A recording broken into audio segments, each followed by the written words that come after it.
माननीय उपाध्यक्ष जी, ज़्यादा बच्चे वालों को अस्पतालों में भी घटिया पलंग दिया जाए।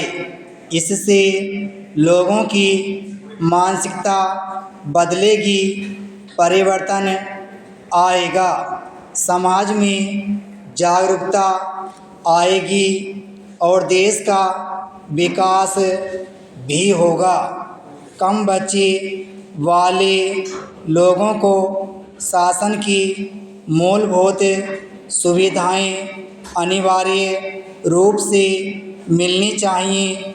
इससे आम लोगों को यह लगेगा कि वाकई कम बच्चे होना सही बात है। अभी तो इस बजट में हमारे वित्त मंत्री जी ने कहा कि मुफ्त दवाओं की घोषणा मैं कर रहा हूँ। हमारी सरकार ने कई साल पहले यह काम कर दिया। वहाँ गरीबों के लिए यह नहीं कि किसी एक समाज के लिए, हर समाज के लिए जो गरीबी की रेखा के नीचे हैं, बीपीएल के नीचे हैं, उन सारे लोगों के लिए उन्होंने काम किया। अब मरीजों को दर दर की ठोकरें नहीं खानी पड़ेंगी। मैं यह भी बताना चाहूँगा कि जो आदमी 25 साल की उम्र से पहले शादी करे, उसके लिए भी अनिवार्य होना चाहिए कि अगर वह पहले शादी करता है तो उन्हें सभी सुविधाएं जैसे सामाजिक, राजनीतिक और धार्मिक सुविधाओं से वंचित किया जाए। जैसे छत्तीसगढ़ सरकार ने भी एक कानून बनाया है कि अगर किसी पंच के या सरपंच के दूसरे के बाद तीसरा बच्चा होता है तो उसे उसी समय पद से अलग कर दिया जाता है। ऐसी परिस्थिति वातावरण पैदा करने से देश में आर्थिक विकास में तेजी लाने के लिए लोगों को शिक्षित करने की आवश्यकता है।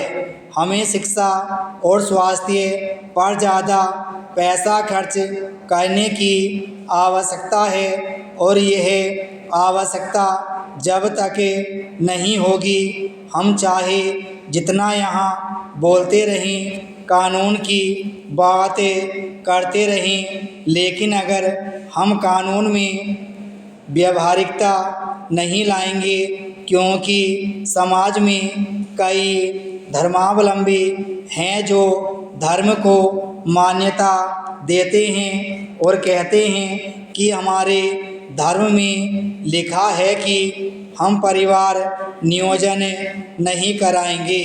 कुछ भगवान के ऊपर भरोसा करते हैं, कुछ इंसान के ऊपर भरोसा करते हैं, कुछ राजनीतिक दल बहुमत के ऊपर भरोसा करते हैं। इसीलिए इन सब लोगों को जागरूक करने की आवश्यकता है। जब तक इन लोगों में जागरूकता नहीं आएगी, हम यहाँ कितने ही विचार रखें, संकल्प रख लें, हमारे संकल्प थोते ही रह जाएंगे। इस परिस्थिति को देखते हुए हमारी बहन जी ने जो संकल्प रखा है उसका मैं भरपूर समर्थन करता हूँ और निवेदन करता हूँ कि भविष्य के लिए नया कानून बनाया जाए। जो हो गया सो हो गया, अब भविष्य की चिंता की जानी चाहिए। विराम पैराचीन। उपसभापति जी, मैं अपनी बात कहना चाहता हूँ। मेरे स्वयं के 12 बच्चे हैं। परिस्थिति ऐसी हुई क्योंकि गांव में झगड़े आदि होते रहते हैं। मैं अपने परिवार में अकेला था।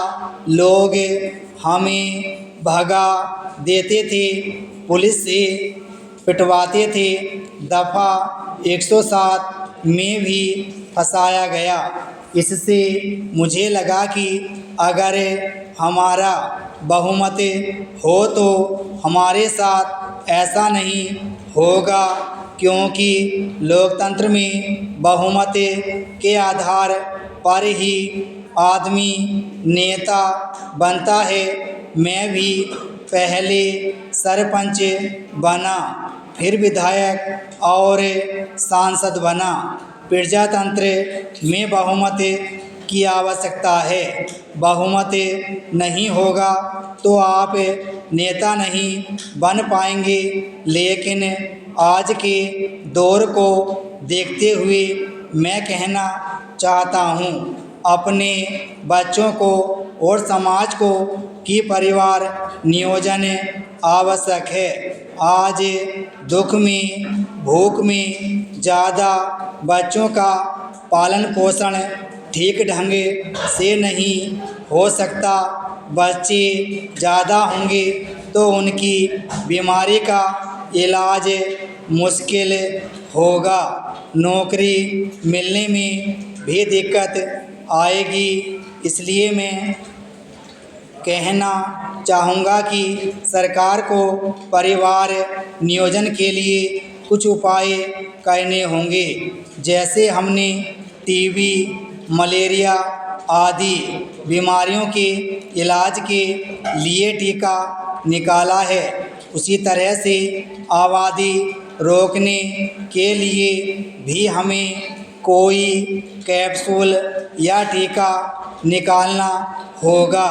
मैंने इस बारे में डॉक्टर से भी बात की। उन्होंने कहा कि ऐसा हो सकता है कि अगर किसी के 2 बच्चे हो जाएं तो उसको कैप्सूल दे दिया जाए या टीका लगा दिया जाए, जिससे आगे संतान न हो सके। मैं समझता हूँ कि यह अनिवार्य किया जाना चाहिए। इसी तरह से ऐसी व्यवस्था भी होनी चाहिए कि अगर किसी के 2 से ज़्यादा बच्चे हैं, वह नौकरी के लिए दरख्वास्त देता है तो उसको नौकरी न दी जाए वेटिंग लिस्ट में। आखिर में उसका नाम डाल दिया जाए। इसी तरह से कर्ज देने में भी किया जाए कि अगर किसी के 2 से ज़्यादा बच्चे हैं तो उसको प्राथमिकता न दी जाए, लेकिन 2 या उससे कम बच्चे वालों को प्राथमिकता दी जाए। उद्योग, व्यापार आदि के लिए ऐसा प्रावधान होना चाहिए। व्यक्ति से पहले शपथ पत्र लिया जाए, फिर उसको कोई कारोबार करने की अनुमति दी जाए। इस तरह से आज देश में लोगों की मानसिकता बदलने की आवश्यकता है। आज किसी के 2 बच्चे हैं तो वे ढंग से पढ़ाई लिखाई कर सकते हैं, उनका इलाज भी सही ढंग से हो सकता है। अगर किसी के 2 से ज़्यादा बच्चे हों तो उसके सभी बच्चों को शिक्षा का समुचित लाभ नहीं मिल पाएगा। विराम स्ट्रोक।